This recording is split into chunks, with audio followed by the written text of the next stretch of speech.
Welcome back. We'll begin a look at the remainder of our lymphatic system here and start to take a look at the lymphoid organs themselves. So the spleen itself is the largest of all of our solid lymphoid organs that we have. This is tucked away just under the diaphragm over on the left-hand side, kind of behind the stomach, kind of behind the pancreas there, way over on the side, protected pretty well by the ribs there. So it does have part of its covering, in a sense, by the stomach itself there. It's fed in terms of its arterial supply by the splenic artery. So if you remember back to arteries, you had the celiac trunk come off, and as that came off, you had the kind of the aorta coming down there, and then coming off of that, you have the celiac trunk, and one of those branches there is the splenic artery coming over to where the spleen itself is, over on the side there. So it comes over to the side there.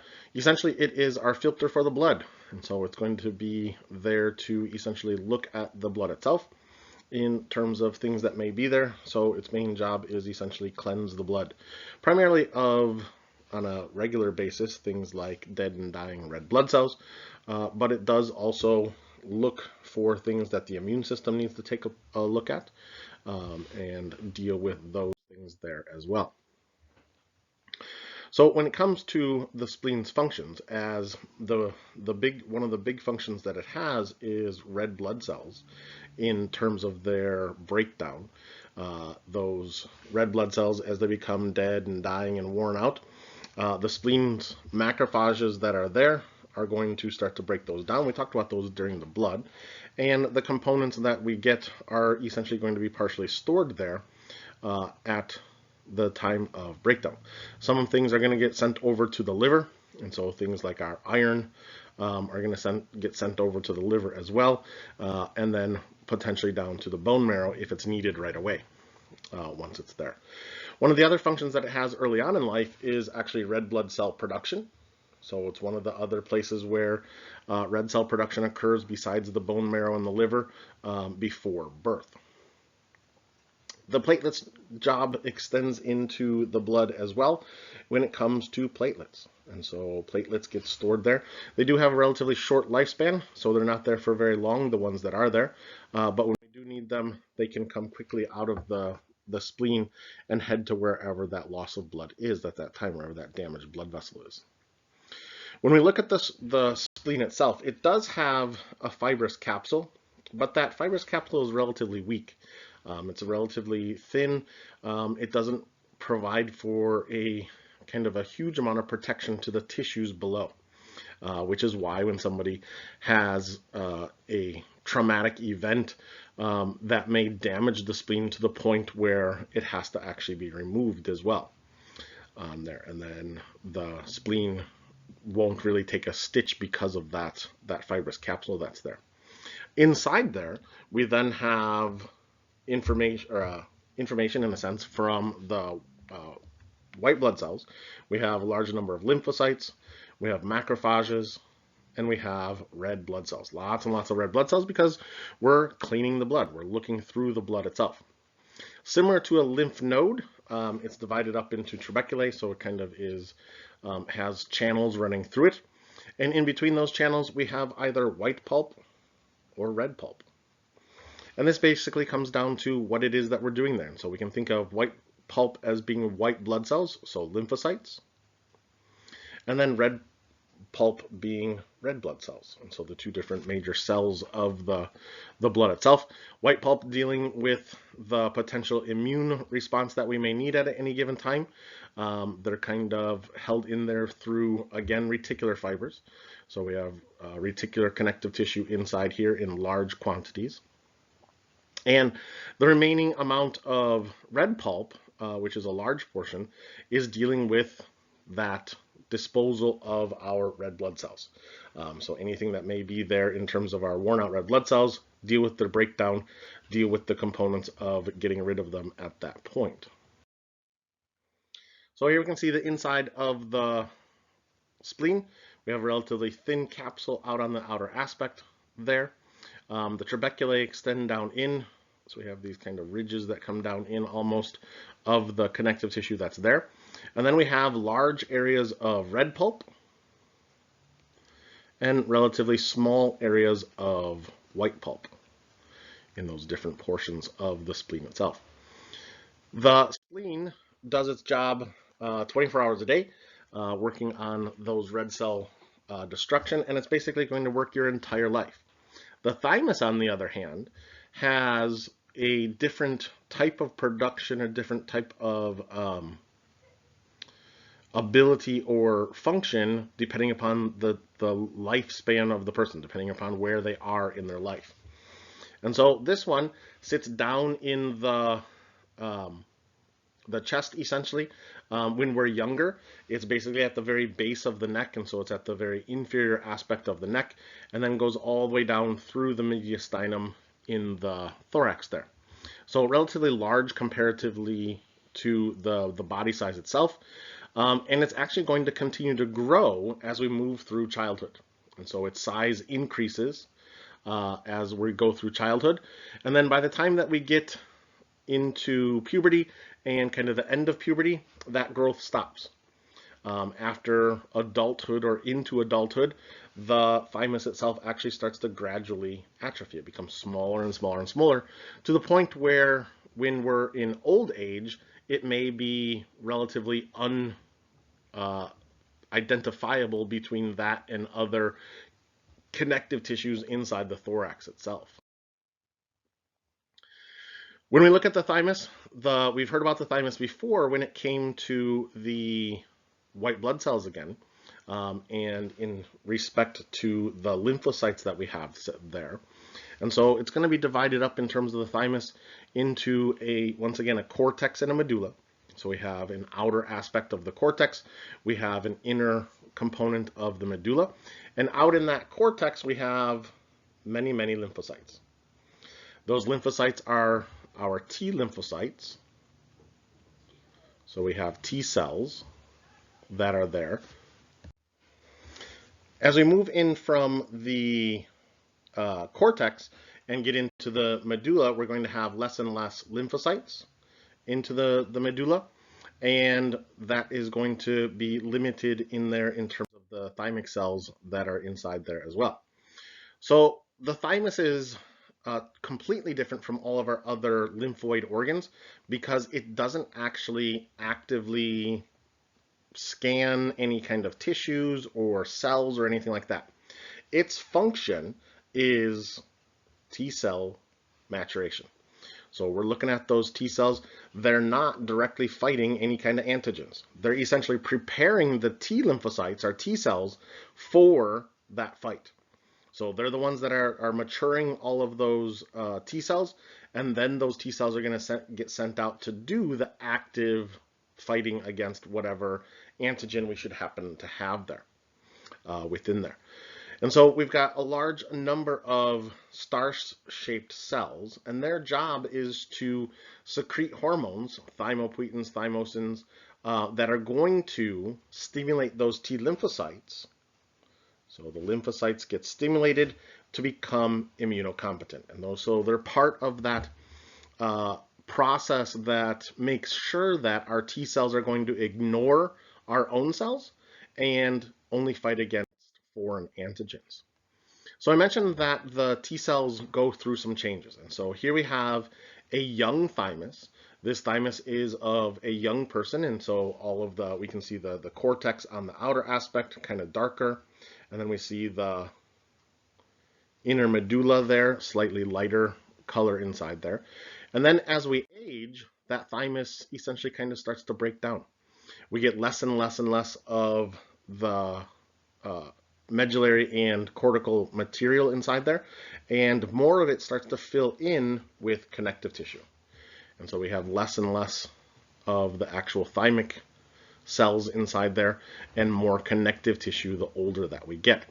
And so pretty identifiable in terms of distinguishing between a young person's thymus and that of an older person's thymus. One lymphoid type of tissue that we do have that is helping with the active destruction of cells are the tonsils. And so the tonsils themselves are kind of like a lymph node, except that they're open. And so essentially you can kind of think of a tonsil as being kind of, we have tissue, and then we have the tonsillar tissue on there. And as bacteria and things kind of come and wash over it, they get trapped here in the tonsillar tissue. And that's inside there where we're then going to destroy whatever it happens to be. And these basically ring the back of the throat. So we have palatine tonsils, we have lingual tonsils, pharyngeal tonsils, and then we have tubal tonsils. And those are all basically all around the entire back of the throat that is there. And so the palatine tonsils are on kind of the upper side of the oral cavity at the very back there. The lingual tonsils are at the bottom of the oral cavity at the way back at the base of the tongue. Our pharyngeal tonsils are up towards the nasopharynx, so they're all the way up to the top there. And then our tubal tonsils are just around the openings of those auditory tubes, or maybe pharyngotympanic tubes or eustachian tubes.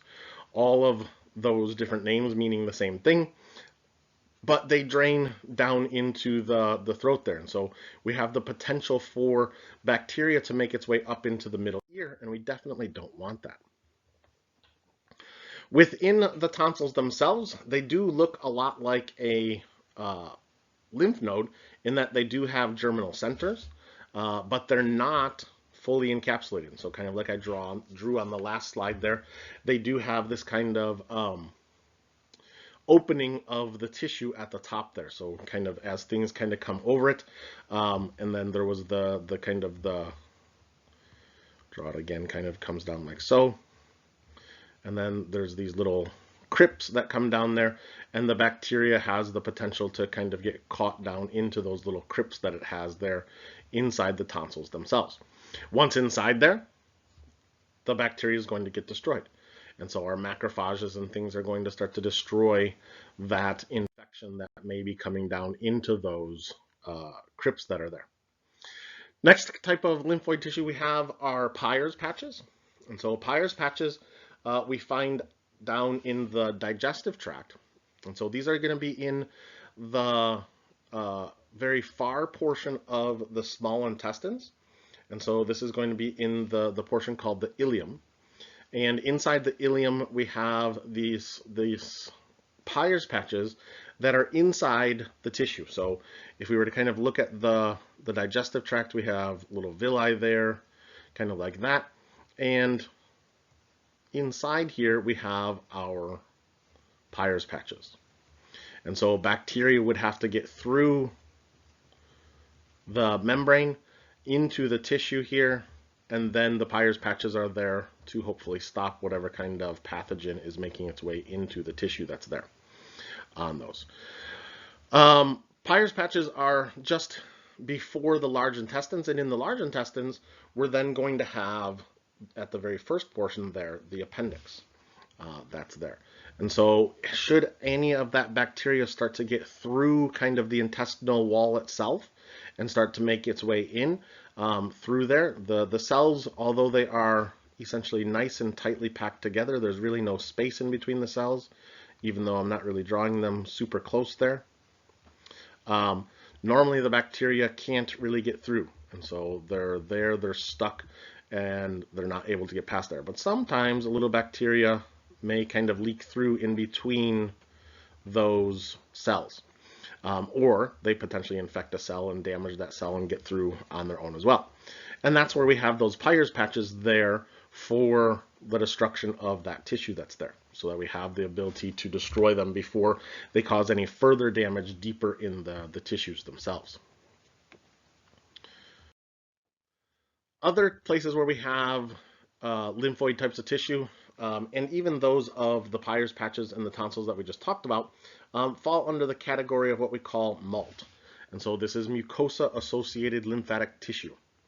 And Mucosa-Associated lymphatic tissue is just that. It's lymphatic tissue, typically our tonsils, our Pyres patches, our appendix, that are next to a mucous membrane. And so those are the tissues that we have there within, kind of along the digestive tract. We then also have them along the bronchi as well. So this is going to keep anything and everything that potentially breaches that outer barrier from getting any deeper into the body itself. When it comes to our defenses in general for the immune system is divided up into kind of two major lines of defense. And so we have the innate immunity, our non-specific immunity, and then we have specific immunity. And so our innate immunity that we have here, this is also divided up into either a first line of defense or a second line of defense. That first line of defense is basically the outer covering of our body, primarily skin and mucosa. And so as long as our skin and our mucous membranes are intact, then we have the ability to maintain everything that is outside of us staying out and everything that's inside of us, in a sense, staying in as well. And so those two, that membrane there and our skin is going to keep relatively everything out. Should things breach that first line of defense, we then also have the ability to have phagocytes, natural killer cells, which fall under the other cells there as well, start to destroy whatever it is. But for our second line of defense here, for our innate immunity, it does not matter what type of a foreign antigen it is. The pathogen itself does not matter. It could be the cold virus, it could be the flu virus, it could be COVID virus, it could be any number of bacteria.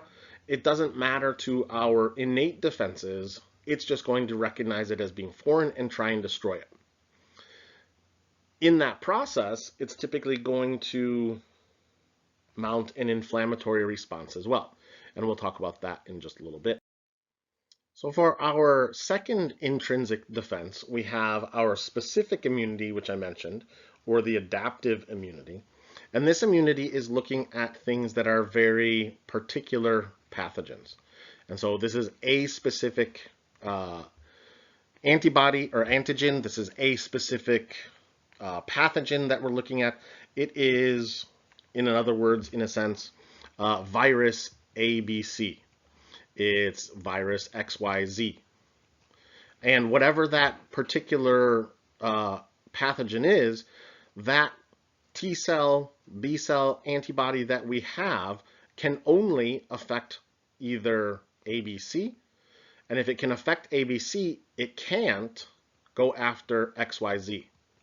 So it's unable to attack that other type of an antigen. So say this is a T cell here. That T cell can only go after our ABC. It does not recognize XYZ as being something foreign. That being said, because of part of that, it takes a little longer. There's kind of a delay in the system in a sense. And so this side has to kind of ramp itself up as far as our recognition that there's something going on. So this one kind of oftentimes comes in a little bit after the innate system that we have for our non-specific immunity. And so it's coming in a little bit there after that. So we'll take a little bit deeper dive into our non-specific defenses that we have. So we have surface barriers. We have our skin, we have the mucous membranes of our nose, our mouth, our digestive tract, our respiratory tract, things like that. This all, as long as it is intact, gives us a nice defense. In the skin, we have things like keratin. That keratin, along with all of the sweat gland secretions, makes it so that we have essentially a weak acid and base preventative structure that's there. It is antibacterial. It is going to be resistant to different toxins that may be being produced by things like bacterial enzymes. It's going to allow for that protection that's there. The mucosal barrier that we have works in a similar way, except that we produce mucus onto the surface. And that mucus that's on the surface is then going to provide the same things. It's going to dilute the pathogens that are there. It's going to potentially destroy them, all depending upon what is in that particular secretion that we have. So we've got all kinds of defenses against chemicals that are on the skin and the rest of the body. We have a way to destroy things that may be there. Acidity is a great way to try and inhibit things like bacterial growth. And so for our skin's pH is relatively acidic. And so that's going to inhibit bacteria from growing on your skin. Same thing goes with the stomach. The stomach produces hydrochloric acid. Our pH is down there around 1 or 2. And so we're going to have a relatively low pH there. Things aren't going to grow. We've also got things like digestive enzymes. We can break down proteins inside the stomach. That's going to help with that same process as well. One of our other secretions on the skin is sebum. So that's coming from our sebaceous glands. There again, it makes it so that it generally destroys bacteria on the surface of the skin. In our tears, in our saliva, we have lysozymes. Again, we can start to destroy bacteria that is there as well. And that's going to allow us to disrupt anything that might be coming in. The mucus that we find in our respiratory tract, our digestive tract, as I mentioned, helps to trap the bacteria and viruses and things that are there. And it also relatively dilutes it.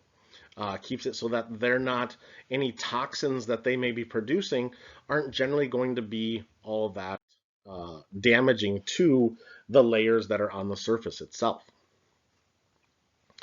If a particular pathogen should happen to get past those outer barriers, we now have some ways to still destroy it in a more active way. And so we have natural killer cells. We have resident phagocytes in different tissues as well. And so in places like the skin, in places like the digestive tract, we have resident phagocytes there. We have resident macrophages that are going to destroy things. Our respiratory tract, they all have macrophages that are going to be there to help to destroy things that should happen to get deeper into the layers. Even some of them, especially in like the respiratory tract, we've got macrophages kind of wandering around there. They're going to release chemical signals that are going to, in terms of the inflammatory response that we get as well, that is going to draw things like macrophages, mast cells, our white blood cells into the region, as well as the secretion of different chemicals out onto the surface. All of that is telling the immune system, hey, we've got something here, we've got to destroy it. It's starting to attack us, we've got to break it down, we've got to stop it from getting any further into the body. And that's where macrophages start to come into play. They're going to actively destroy whatever it happens to be that has come around. And as I mentioned, in different tissues, we have different kind of resident macrophages. In the liver, we have Kupffer cells. In the brain, you would have talked about microglial cells. Both of them are resident in those areas. In the skin, we have Langerhans cells. In our respiratory tract, we have macrophages as well that are resident there, looking around, trying to find something that is potentially infectious to us. And so our phagocytes that were coming from the white blood cells can also enter in there. So our neutrophils, our white blood cells themselves, can do so. If we should happen to have a parasitic infection, we may enlist eosinophils to become phagocytic as well and try and destroy parasitic worms. They're going to do the same thing on kind of the back end of an allergic response as well. And then we have mast cells that help to kind of bind up and stick to different bacteria. So they're going to stop them from being able to mobilize and move around on the surface of those tissues themselves. Once a phagocyte does come in contact with a bacteria that it needs to destroy, I'm just going to click over to the picture here. Here we have our bacteria. Here we have our bacteria that's there, and our phagocyte, our white blood cell there, is going to essentially destroy it. And in doing so, it extends out little pseudopods. So it sends out little arms or feet in a sense, and they're going to encircle and engulf that bacteria that's there. Once it is consumed, so we endocytose it, bring it into the inside of the cell, we now have what we call a phagosome. This phagosome is going to be joined by a lysosome, one of the cell's normal organelles, and we then get a phagolysosome, which now has our bacteria and our digestive enzymes that are going to destroy that bacteria. That bacteria is essentially broken down inside the cell. It's inside that phagolysosome, and then the phagolysosome becomes exocytosed. And so we're going to exocytose that phagolysosome, and all of the garbage, in a sense, leaves out. That bacteria can no longer harm us. It's not going to be able to cause us any problems after that point. Our natural killer cells are going to do a similar type of a process, except natural killer cells do it in a little bit different way. And so rather than consuming the cell, natural killer cells are going to take we'll make our bacteria here green, and our natural killer cell is going to come along, and when it gets next to our cell here, so we'll make our natural killer cell here blue, when it gets next to it, the two are going to come in contact with one another, and the natural killer cell is going to create little, essentially, holes in the cell. And so it's going to release a substance called perforins, and that's going to be on the surface of the cells themselves. And as it does so, it creates essentially a little pore that's on the surface of the cell. This allows fluid to rush into the inside of the cell. So water can start to fill that cell. It starts to expand the cell outward, and eventually our cell ruptures and all of its contents leak out. So it's going to do what we call lysing of the cells. And so the cells lyse different cells. Typically these cells are either, let's do this, viral infected cells.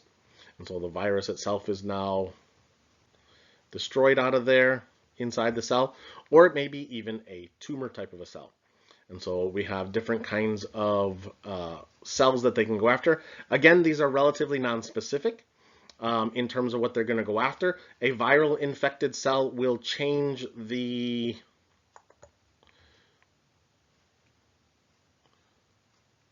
can't really see the yellow there, maybe orange. There we go. It's going to change the outside surface of the cell in terms of our cell markers, and our natural killer cells are going to now recognize it as being abnormal in a tumor cell. And the same thing happens to the viral infected cell as well. And so those then help to destroy those cells.